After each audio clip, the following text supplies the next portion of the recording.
bhuti omdala ungathi nje mhlawumbe ngokuthi abantu bazokujaja hawu sibona uJumbo mhlawumbe endaweni yotshwala endaweni yakuphi uJumbo olona owaziwa ngegospel umculo okwaziwa ukuthi hey lo mculo wabantu abakholiwe abangena bathola noma yikuphi ungathini ngaleyo nto bhuti mhlawumbe nje mfowethu uNkulunkulu usinikeze ithuba elihle kakhulu ukuthi sizoveza yena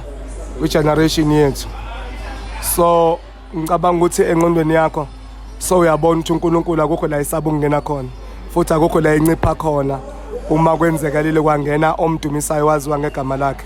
uhlale uNkulunkulu ngazo zonke isikhathi so ukungena kwami la kule ndawo ngizo representa yena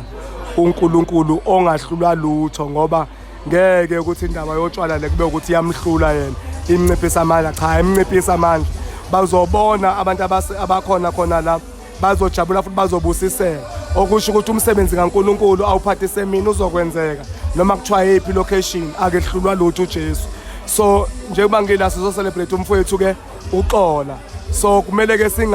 sikwazi ukubona iblessing nangale kwezinto ezibukwa abantu izibukeka ngathi uJesu akasondeli kuzona so mina ngizoletha uJesu ongahlulwa lutho uJesu ongena yonke indawo abemkhulu noma kuyiphi situation.